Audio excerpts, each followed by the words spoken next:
Thank you very much. I'm actually here from Languages, Literatures and Cultural Studies, the small school with a long name, and we are definitely to be included on your raft, if you would be so kind. It's going to be a long journey with many challenges and horrible, unexpected episodes of the sort that you would naturally expect.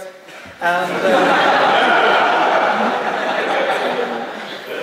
why would you want people like us? Well, we are a cheap and poor school, but we represent a great deal of diversity. We've got more departments than any other school, small, insignificant departments, but coming together into a very wonderful overall confection. This diversity, if you will allow me a few stereotypes, will enliven your journey enormously. The Irish will drink to the salvation of the raft, the Poles will pray, the Spanish will look out for windmills, which used to be rare at sea, but are now much more frequent than they once were, owing to the wind farms. The Germans will measure the velocity and the direction of the waves for us. The Russians will remember sad episodes from the past, which were nevertheless survived. The Italians will sing Sul mare lucida with mandolins by the light of the moon. The French, we are cultural studies as well as literatures and languages, and the French will naturally advise us on cooking, because there is always the episode when one has to, regretfully, sacrifice the plumpest of the cabin boys. And the French, with their knowledge of spices and herbs and stuff, have the perfect recipe for mousse au chocolat, which is to be preceded by grace in Latin. So, you know, the ceremonial side of the raft will be safeguarded by our many and diverse qualities. The quality of games will also go up. I spy with my little eye something beginning with C. This gets boring if you do it in one language, but once you can add in... the possibilities are endless. In fact, 78% better than they would have been without us. The poetry, recitals, mishéraftry and fille, all sorts of amusements and performances could be expected from us. Should this mean we're the only people put on the raft? Well, this goes against the grain, because language people are so nice and so aware of otherness and so anxious to accommodate everybody. I think everybody should be kept on the raft, because we're all useful in our different ways. I can certainly see, well, law isn't here. They could advise you on difficult moral issues. They would charge you for the advice, but it would be very high quality advice. The philosophers could possibly comfort you. There would certainly be room for drama on the stormy nights. We're all going to die, etc. I noticed that economics is not an option. But I'd like to read out, I just actually found a wonderful article last week about how to deal with universities generally by a very, very clever economist who recently left Ireland because we weren't quite good enough for it. Irish universities are failing. We've got too many universities, too many departments, too many small departments, and the result is kind of general mediocrity, waste of resources. The remedy is simple. This is an economist speaking. Rank the departments, close the worst two, reallocate the resources to the best two. We would have nothing to fear from this because we have a deficit, and we would be happy to pass it on to the best department in college if it can be found. Yeah, this sort of thing might work on a raft. In a college, when you close a department, you've got to keep it on for another 4 years as a zombie department, seeing its last senior sophisters through. But yes, economists, they would certainly bring their own trenchant views to the running of the raft. And perhaps it's just as well that they're not competing for a place tonight. Oh dear. Stories. We have stories, multilingual, multicultural stories. And stories make sense of your life, and they also keep you from throwing yourself over the side from sheer boredom. Etymologies, words, we love them. Raft, for example. I looked up the online Oxford English Dictionary, and it's 14 pages on raft. Raft first came into English in 1330. Not many people know that. Yes. A beam, a spar, a rafter. See the old Icelandic raptor, and the Norwegian raft, beam, stake, pole. Swedish, now chiefly regional, raft, rafter, rafter. Danish, raft, rafter, slender pole, etc., etc. 14 pages. I only have 10 minutes, so... however, you think about this for a while, and then you suddenly think, rafter, pole, raft, this thing could be a roof as well. So when you arrive on your desert island, the first thing you do, inspired by the linguists, is to get a few poles and put your raft on top of it, and there you have a beautiful modernist house. You can also, there will be nations on the island, there always are, they won't speak our language. You can frat with them, which is an anagram of raft. You can learn from them, you can teach them, you can trade with them, you can intermarry. And you have to learn their languages. You will need intermediaries and people who appreciate the diversity of the world to do that properly. Only in Mr. Murdoch's little world would the raft go from English-speaking place to English-speaking place with, of course, Sky News, or sorry, Fox News, piped from the sail. Okay, what would we do when we got there? Well, we would set an example because we are the humanities people. We are the languages, the eloquent folk, the wise people who have studied the great works of literature. And just in the same way that religion brings out the best in the Pope, similarly, culture brings out the best in a humanities academic.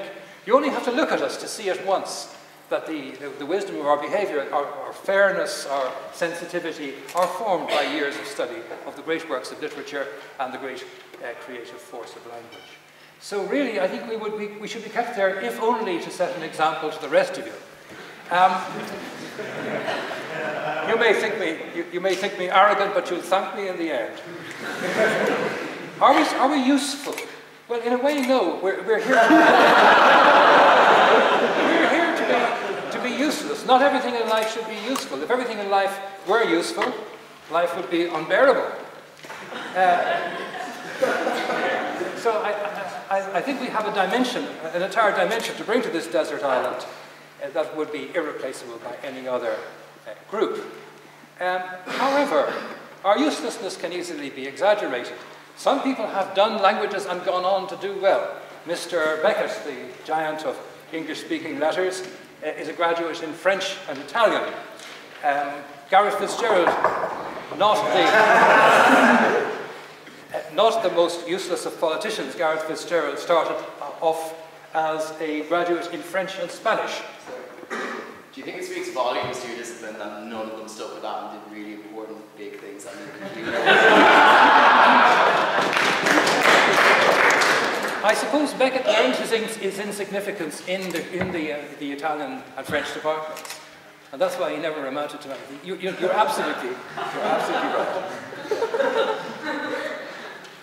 The head of Hewlett Packard used to be a medieval historian, but she got burned at the stake in the end. So, anyway, there you go. We're beautiful because we're useless. We're useless because we're beautiful. You can't do without us. You'll be sorry if you... Actually, if you put us over the side, we won't object because we're very meek and useless. another of our many virtues. So, I rest my oars, and I hope the other speakers are even better than myself. Thank you.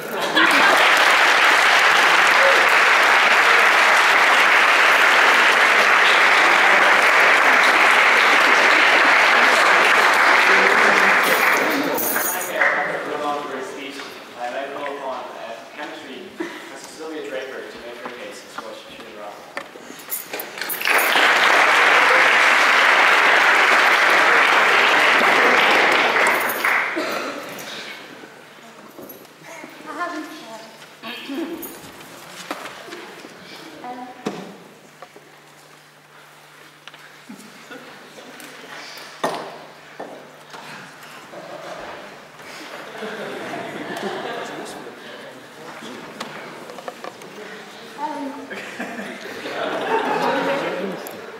Anyone that knows me knows I love chocolate. And that although I have no voice, I love to sing. So, why me? I look at you and I think to myself, why me? Well, you've probably forgotten me. I started with a big Bang. And I'm chemistry, and I'm unique. And amongst all the others here, I create. In essence, they're no more than walking memory sticks. Shame, but true. Forget the white coat and the goggles. I am me, and I am inquiry personified. I take the matter of the world, and I convert it into the forms that fit your needs. The world in which you walk is my store cupboard, and the body in which you are trapped is my laboratory. You have 5 senses. I have 6. This means, with my 6th sense, that whereas you see a muddy puddle, I see water, clean water, of which 1 billion people in the world are dying for the sake of clean water today. Whereas you eat a plant, I extract from it both a medicine and a poison. And from sand, seaweed, and salt, I make glass. From sunlight, I generate reusable energies, and from iron ore, I create tools. Like to see you swim along without any tools. I am the witch doctor. I am the curer. I can take you places beyond your wildest dreams. And I can.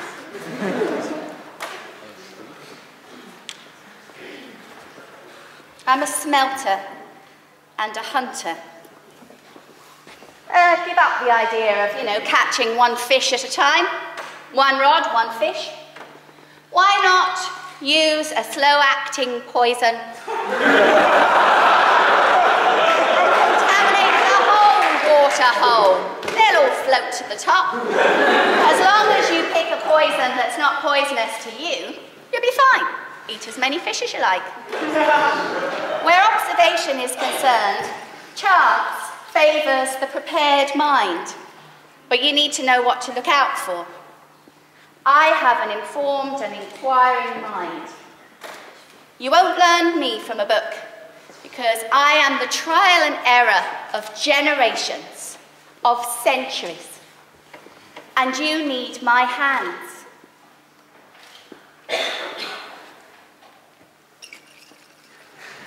I preserve your food. I extract your metals. I sanitize your water supply. I tan your leather. I produce your medicines. For God's sake, I even washed your faces. You don't know how to make soap. I do. Who knows how to turn a metal into a compass? Who knows how to extract strychnine and create a blowpipe? Who can make dynamite, cement, gunpowder? Pardon? I can. I do.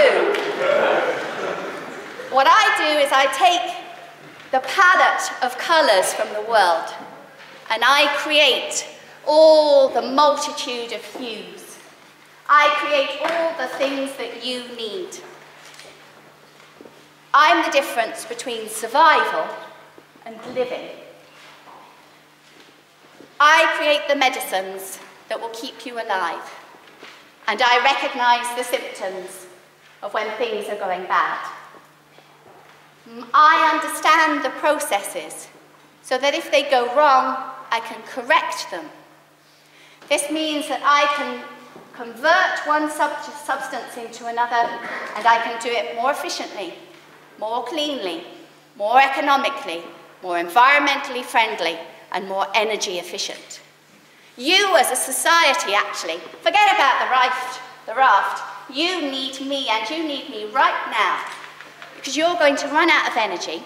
You're burning 80% of your energy is coming from coal, oil, and gas, and it's going to be gone.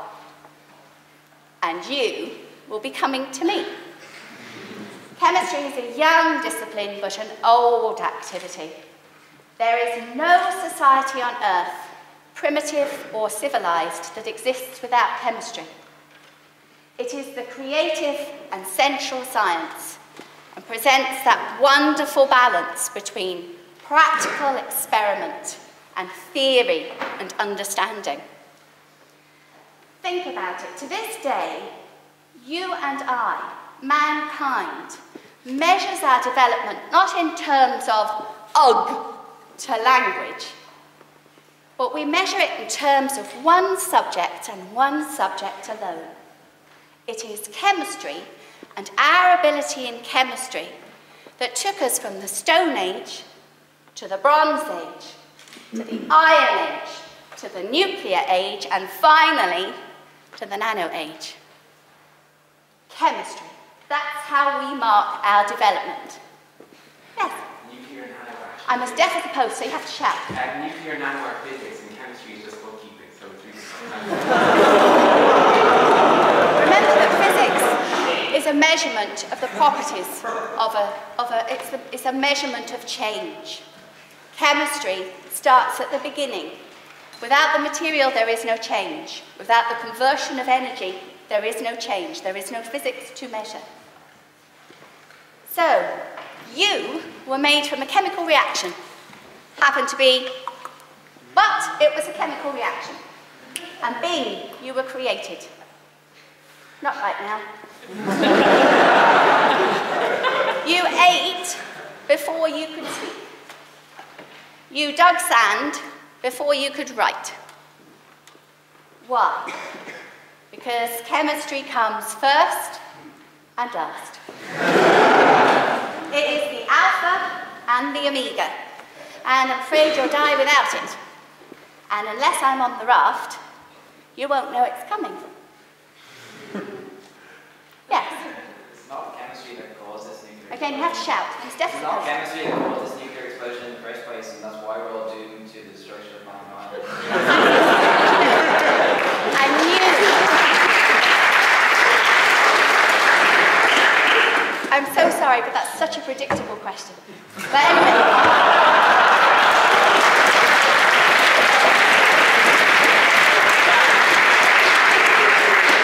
Just because I created the button. That's one issue. But you pressed it. You caused it. You're using 43 telewatts, 1.3 telewatts of energy. You're the one that's wasting water, that's setting your washing machines at 40 degrees C instead of 30. And mind you, I don't wish to single you out for any adverse publicity, but you are multiplied by about 8 billion people in the world, of which, by the way, 1.3 billion have no access to electricity, and they will be looking for it. And when they do, you need to have an answer to their need, and their right for need. So your need, chemistry. I rest my case.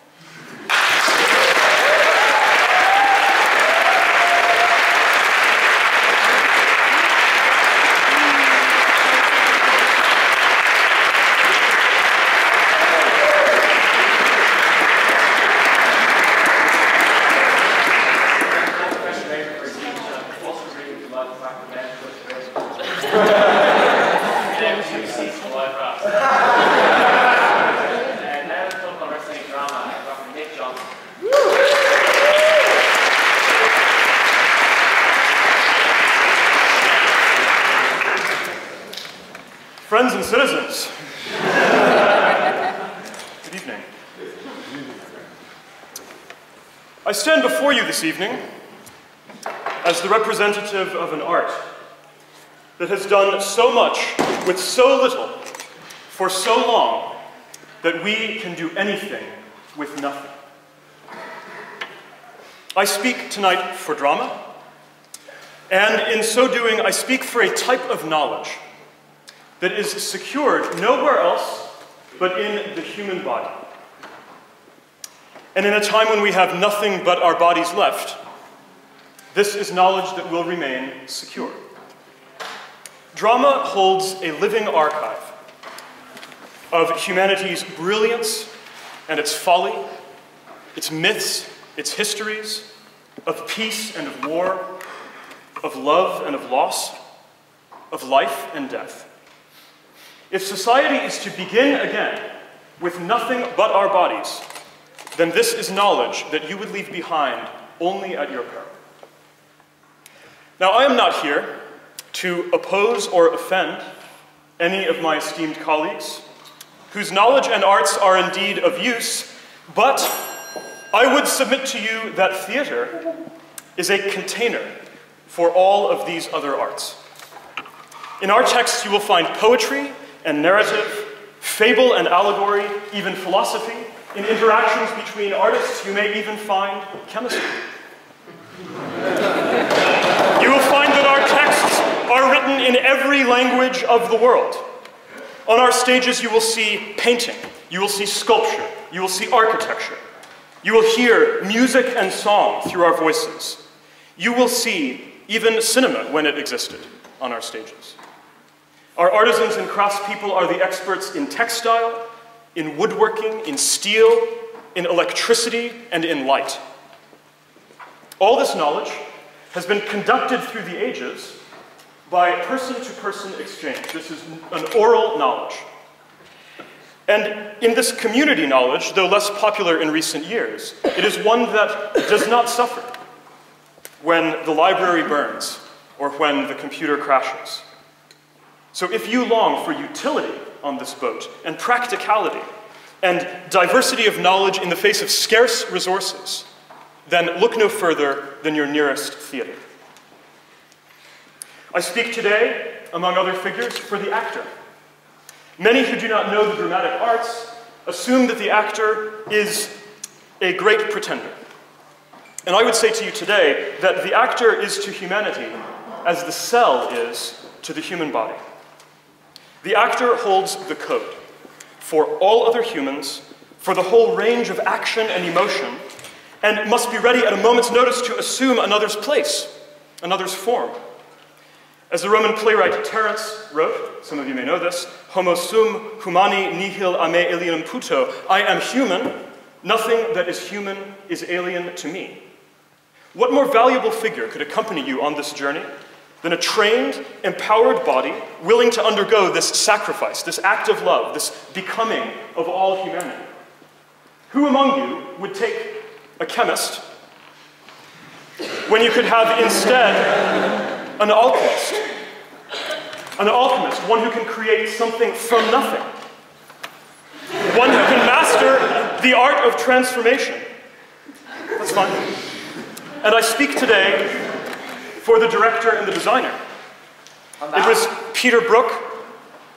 I'm still going, sorry. Sorry. So is your point that, like, we don't need chemists because we can just act as a chemist in everything? No, that's not in the least my point, merely that chemistry is consonant with the knowledge that has already been achieved in the theater.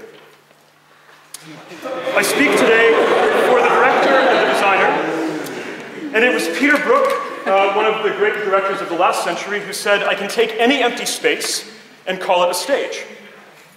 And I don't think you'll find an emptier space than the world at this moment post-nuclear holocaust. And such a moment calls for the director's creation. But her hardest task is invisible and thankless, and it is the one that you on this Life Raft are going to need the most. And this is the constitution of a community. Artists are unruly. We are not easily corralled into a functioning single vision or single body.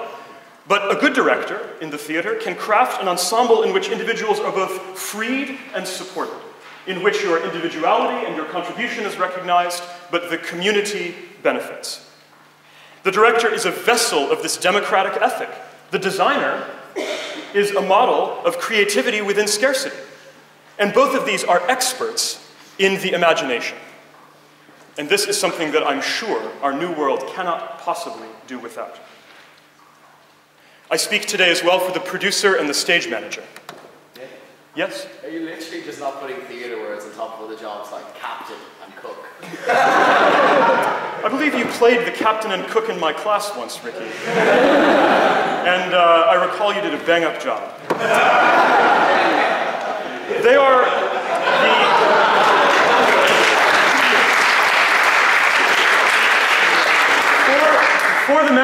that we look to, for the theater producers. These are the figures who are the theater's economists and engineers. Those who are confronted with the thorniest problems of financial management, of risk management, physical security. And the theater contains that knowledge as surely as it contains the works of Shakespeare. The balancing of risk and all its variables fall to them. These are the list makers, the timekeepers. And the feeling of a community, and I can speak here from experience, the feeling of a community of those working in such steady hands is akin to no other feeling in the world. I've certainly never felt it from our politicians. In these micro-communities, we can build a truly democratic society. Such a role in any society is indispensable. It's a perfect complement to the artistic and creative drive of the director. I speak here, last but not least, for the scholar and the writer of the theater. It's the scholar and the writer who learns the articulation and vocabulary of this ultimate art, and it is the scholar who can spot the pattern in human communication, as seen in its performance and the names and the points on which this communication turns. The playwright is the one who shapes situations out of fiction so that we, the assembled audience, can see the insight into this moment of humanity. Had we but listened to the testimony of our scholar writers, those who have studied the history of human error that is the history of drama, perhaps we might have avoided this catastrophe. Can I help you? I have a question about your democratic state that you hope to achieve. Is not your director a dictator in all of this? Far from it. The collaboration in the theater is a link between a democratic and open and communal impulse and the impulse of those timekeepers and rigid list holders who are more akin to the dictator. If that person were solely in charge, we'd have a problem, but instead we have a collaboration between parties. So I ask, if we could have avoided the present-day catastrophe, had we but listened to all the tales that were told of human folly, of human war, of the ways that language can be manipulated to push us into this moment of death that we've all experienced. Do the citizens of this Life Raft want to consign themselves forever to history repeated? And I feel finally that I must answer the charge as we seek to build this world again. All the emphasis that falls in such a debate and such a discussion around a debate on the illusion that just rebuilding the physical edifice of our world will be sufficient. All this thought about practicality, about mining, about smelting, about making something out of nothing. I say that might help you to rebuild the edifice. But is the edifice sufficient? Is that the world that we want to live in? I say that this would be a false dawn. What is the edifice for if those who are within it do not know how to live and how to die? I propose that drama holds the key here to nursing our greater human community and human body back to health. The fault is not in our stars, but in ourselves. Technology took us to a point of previously unimaginable wealth and power, but look around you. It's also been our doom. So in the face of this calamity, if we hope to preserve human consciousness, I am asking you to trust in the humans themselves to preserve it. Trust the humans. Take me with you, and I will help you to rebuild a community of the spirit. Thank you.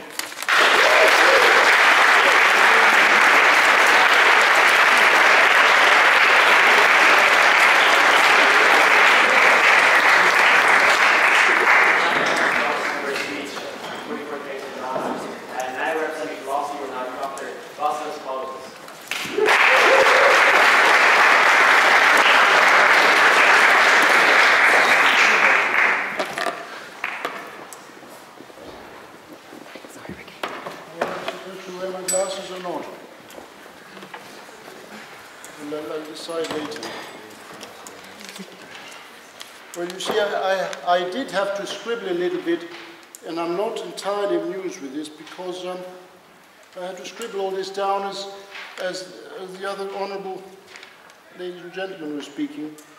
Rosalind lost my manuscript. I had it all written out in the same high rhetoric. But anyway, what can you expect of Rosalind? I was also somewhat puzzled by our most learned chemist, who tells us that, who tells me that I was made in a chemical reaction. But I thought it had something to do with my mother and father. Anyway, I am less than amused by the fact that I have been asked to speak on this occasion and to defend what surely needs no defense. Anyway, one must do as one is told. And the word itself, philosophia, is surely all the argument we need, if argument we do need. Because what does philosophia mean? Anybody? The love of Sophie. The love of wisdom, of course. So Sophie is someone, and not to be confused with a concept or an abstraction like wisdom, who perhaps, like philosophy, one desires at one's peril. Where am I? Oh yes. I'm on the second point, that the etymological argument is more than sufficient. And when you have something that is sufficient, not to mention more than sufficient, how could you have something that is further necessary? That is how logic teaches you to think. Should I repeat that argument? No, okay, that's all right. And so, how is etymology? How is etymology really the key to the definitive conclusion about philosophy? I don't even need to articulate or formulate it. Well, take an example. As you know, demonstration, apodoxis in Greek, demonstration, does not only mean proof.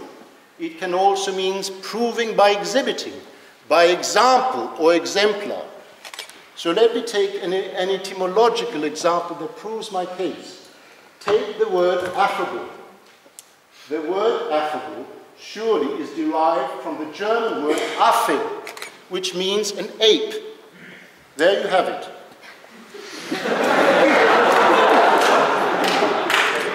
However, I would now like to move on, in spite of the superfluity and superfluousness of this debate. I would like to move on to the systematic part of my presentation, and that is by division in nature.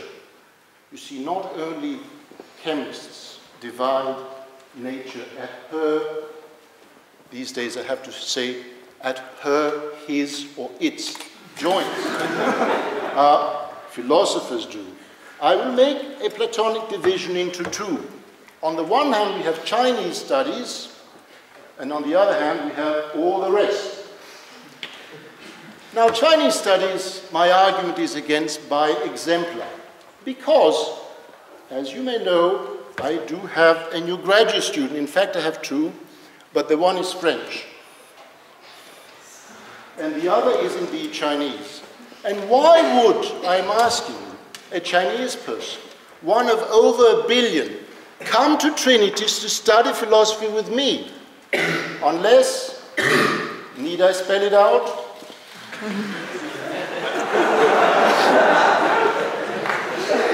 I come now to the other side of the division, the rest.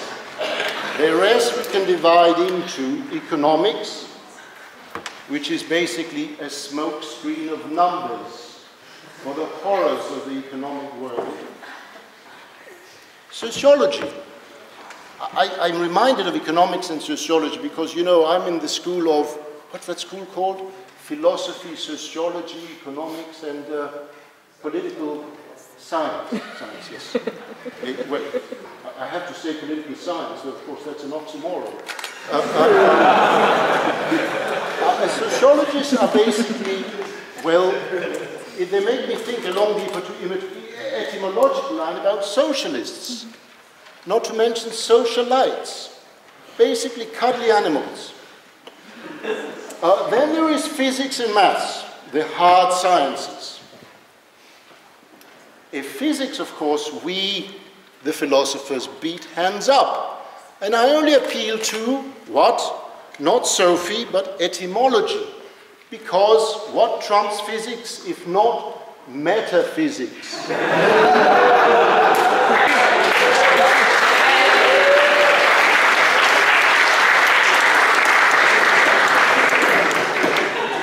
And where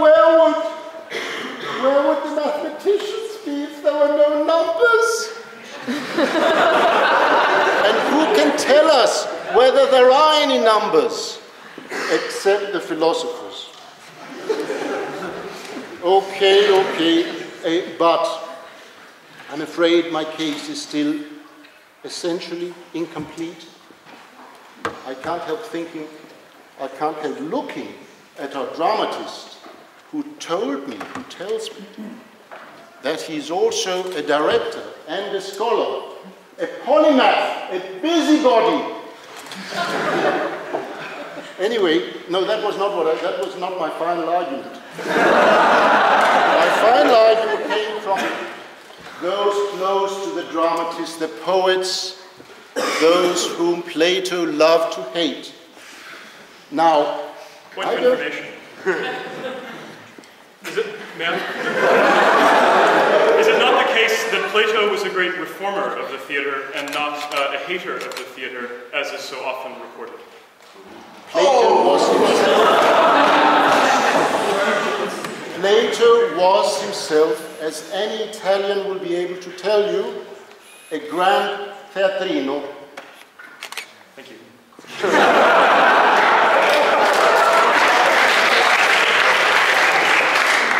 So, if you give me just that last argument, the argument in response to the poet. Now, I have written one poem in my life. I wrote it not long ago, in fact, only a few weeks ago. It came to me in a moment of inspiration, but I don't know whether the poem was inspired. But the last lines of the poem, I won't recite to you the whole of it, were the lines, Tyrannosaurus Rex, the joys of sex. But, as I presented for the first time this poem to a Dublin poet, he thought he would beat me hands up, or is it hands down? What's the idea? Hands up.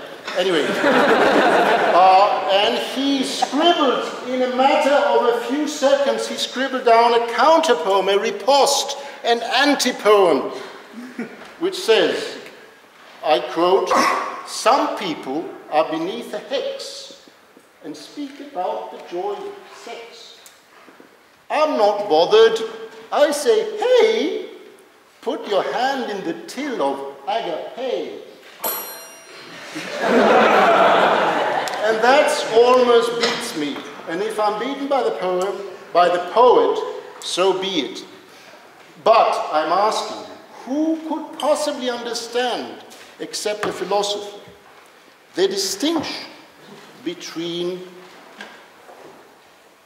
eros and all that, I won't repeat the word, on the one hand, and agape on the other, than a true philosopher.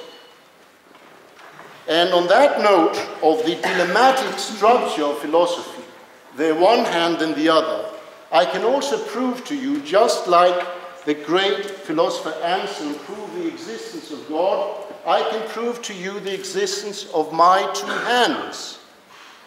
Because how could we argue philosophically if we couldn't say on the one hand and on the other? Thank you.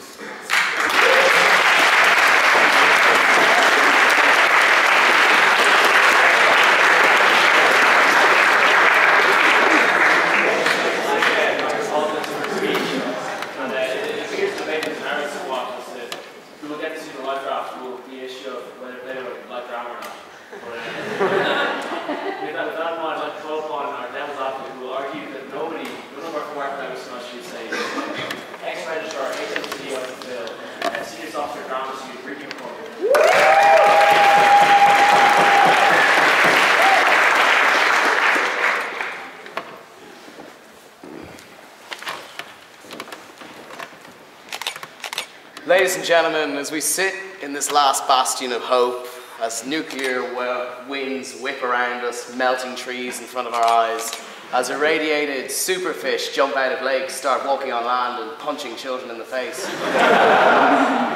we're left with a decision.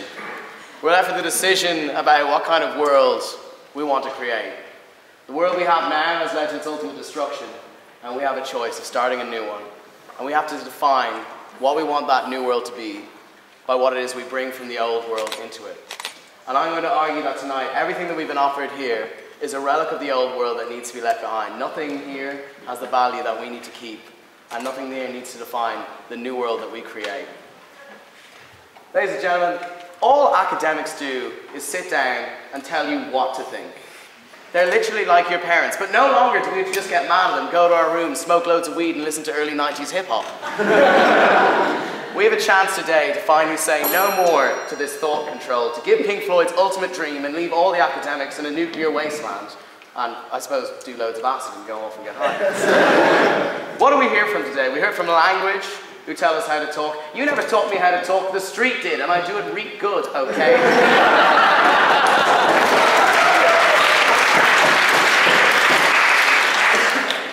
We heard from chemistry, and the only thing I need to know from chemistry is how to make MDMA, and I know all the ingredients. It's meth, dime bars, magnesium, and awesomeness. We heard from drama. No, thank you, not at this time.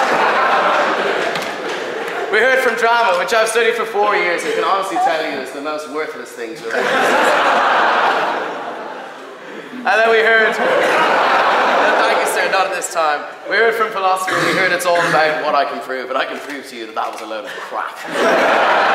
But let's go through what they said specifically. Firstly, we had language, or not just language, we also had language, literatures, and cultural studies, adding a lot of titles onto something massively insignificant.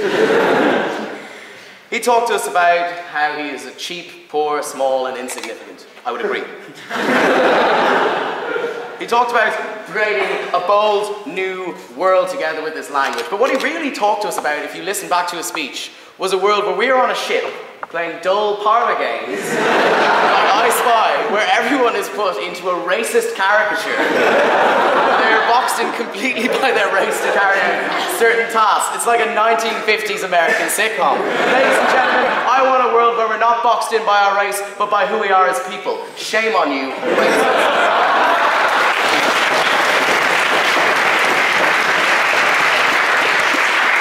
Next, we heard from chemistry, and we heard how this woman is a creator, how she holds in her hands the essence of all things that being. Ladies and gentlemen, does anyone else think that sounds like someone with a massive God complex? She is literally so full of herself and her abilities that if we are in this boat with her, she will start synthesizing steel and beating us over the head with her. I have no reason to believe it's not true, neither should you. She told us how we can swim along without any tools. I want us to swim along without any tools. That's why I'm trying to not let these people on board. She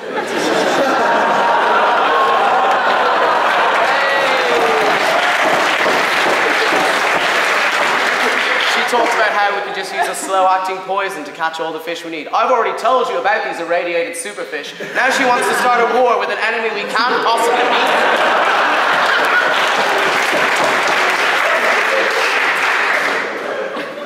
Ladies and gentlemen, Ben was right. Science created that bomb that put us in this waste. Chemistry synthesized it. Your dog that's now dead, she did it, and Ben did it too.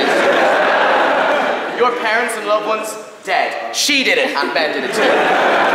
That hot girl across your lecture who'd definitely go out with you if you just had the courage to say something, she killed her, and Ben did it too. Chemistry killed us all. Chemistry needs to kill her. Next. I'm going to stand by that, you deserve to die.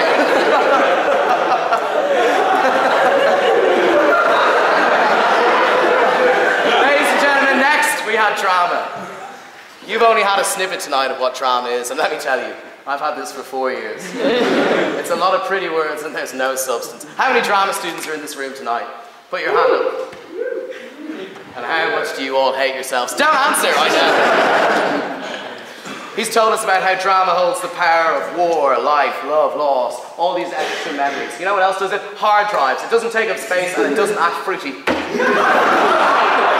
He's talked about, no thank you, how we have the experts in steel and woodcraft and lighting. Nick, we need houses and veterinary clinics. We don't need revolving stages. Those are a relic of our decadent past. There are no space in our new republic. We talked about how actors is to the world as a cell is to the body.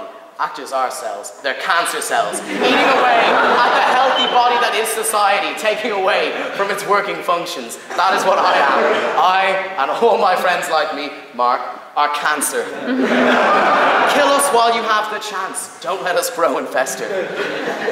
Nick paints a picture of this cohesive ensemble of the actor and director working together and us all making this grand show that is life in the new world. Let me tell you the reality of theatre.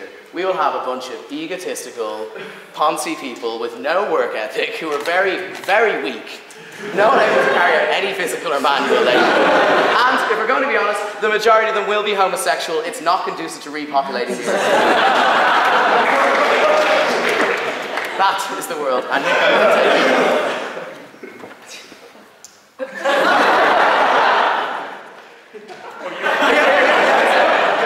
I'm done. Okay. I know you're done. The whole room knows it now. And lastly, we have philosophy. All that Vasolis got up here and did was stand up, talk about things that already happened, or philosophize, I suppose you could call it, and then claim that because he philosophized about it, that philosophy was responsible for it. That is literally all his people do. Sit around thinking about things that other people did and accomplished and taking credit for it. That's plagiarism. We don't stand for that in this university. He justified his position because one Chinese student is interested in it.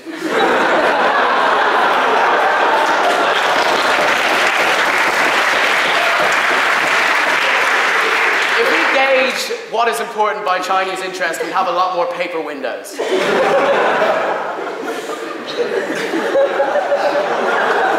Vasolis, anyone can understand the distinction of arrows. It's the bubbly chocolate.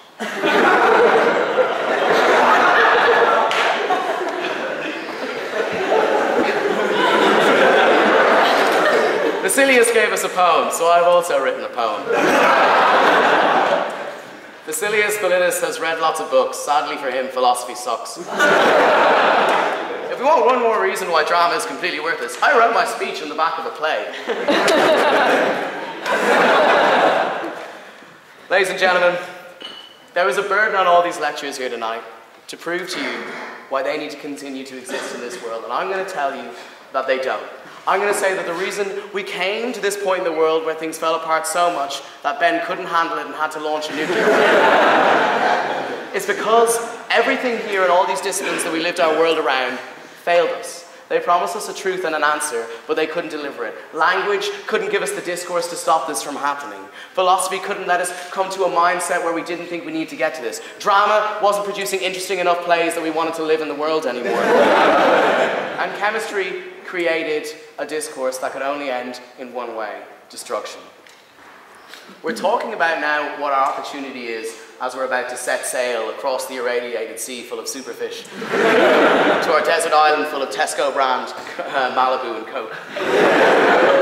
And we have to think, what is it we want from this new world we establish? Do we want to keep the old hierarchies of educational technocrats sitting in their Tower of Babel, drinking their frothy continental coffees and telling us what's right and what's wrong? Or do we want to create a world where we follow our hearts? Where we do things not because we are told they are right, but because we know them to be right. Where we create a world where we stop living by the standards of an old one and start living by a standard that we set ourselves, that is right and proper, not because it has continued in a book, but because it continues in us, and we know it to be that way. That is the world I want, not this one. Please, let no one on board. Thank you.